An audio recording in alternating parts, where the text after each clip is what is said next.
Somebody left a bell up here. Is this to get rid of me? I'm going to knock it over. So thank you, Linda, very much for the invitation to the Board of Directors of SEEP. This is quite a privilege for us at the Foundation to be able to speak with all of you for an extended period of time this morning.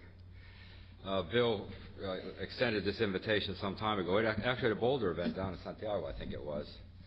Bill and I met a long time ago. Bill was one of the first people I met in this microcredit deal back at Acción. And he was my precursor in taking sort of a more commercial approach, and so I'm sort of Bill's heir. And then he went off to credit unions. I came to microfinance and credit unions. He went off and did credit union work, and now I guess we're back in the same sphere again. So it's a delight, Bill. Thanks an awful lot, and I think the board of SEEP did a terrific thing in getting you on board. So anyway, I'd like to talk a little bit about the presentation, what it is, kind of what it isn't. This is not, in fact, the unveiling. This is our thoughts. You see their strategic direction in financial services for the poor. It's the direction in which we're heading. We're actually involved in a process. It takes about a year. I joined a few months ago, and I have sort of a year to sort out what we might be thinking, talk to people in the field. We've talked to the co-chairs and others about some of the ideas as they're developing. And so this is more sort of our thinking and the direction in which we're heading. We actually have a formal update of our strategic process in March of next year, at which time then there'll be an actual formal Gates Foundation strategy. And so what I'd like to use this as an opportunity to do is to put our ideas out and then invite each and every one of you to send in your comments on the strategy to an email address we'll provide at the end so that we can get the broadest possible input. And those of you who know our trajectory at the Boulder Institute know that we take extremely seriously all comments, critical or not, on activities at least that I'm engaged in. And so what I can guarantee is that every single comment will be read and processed. I will not guarantee any sort of response one by one because we have 400 of you sending in your much desired comments. I'm not sure that we could actually get back and say, oh, you know, this is what we think about your comment. But I can guarantee that we'll take them all in and work on them, and they will form a part of our strategy as we go forward. And I think that's probably the best way to get the input of the group. If you've been so patient as to sit through an hour of this, it seems most useful for us then to go ahead and give everybody sort of an equal shot at sending us their comments and reactions. So that's what we'll do in terms of the matter. And we'll open it up at the end for some questions or clarifying comments, but really that would be your opportunity sort of individually to give us whatever feedback and critique you'd like, and all's fair. So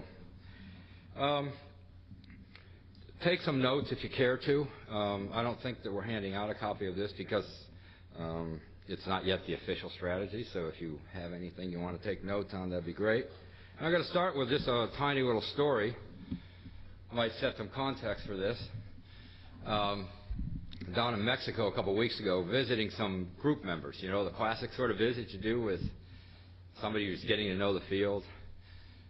This case, we're taking down the president of the Gates Foundation. And we were sitting there with these little groups of women doing the same thing, you know, how many of us have done how many times, and the women were telling us about how great the loans were and all the little businesses they were doing, and it was all going swimmingly well, and of course interest rates weren't an issue even though they were, 8% a month or something, and this is, the standard sort of stuff that we're all pretty used to, and I said, okay, fine, this is good, we got that out of the way, and I started pushing a little bit on, okay, so what are you all doing about, how do you pay for a trip to the doctor, or pay for the school uniforms, or the sort of things, that you need? And they said, well, first of all, we asked it in the wrong way. We asked it in a way sort of, they understood to be sort of savings deposits, right? So, no, we don't do that. We don't have any money to save. We can't save. Banks have too high a minimum requirement. But then we said, okay, well, how do you pay for these sorts of things? Oh, we pawn our jewelry. Yeah, whenever we need to go to the doctor, we just take this jewelry, we go to the pawn shop, and we get cash, and we take care of these things. And how do you buy the jewelry? Oh, we use the loan to buy the jewelry.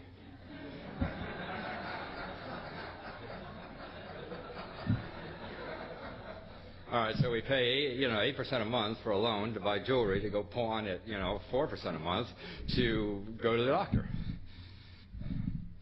All right, I probably don't need to say any more, do I? So anyway, that sort of sets the stage for. Let's see if I can get this thing to work. All right, I can do a couple of institutional slides, mostly because I'm excited about it. People kind of wonder why I would go to a foundation. I don't have a long trajectory in the donor community. What would have attracted me to go? And what I was attracted by was sort of a very simple mission, which is, the Gates believe that sort of every life is of equal value, sort of no matter where someone happened to be born. And I heard Warren Buffett the other day speaking very much those same sorts of terms at the foundation, that he figures he's pretty fortunate to have had his set of skills and been born in the right place to do pretty well with that set of skills. And he recognizes that plenty of people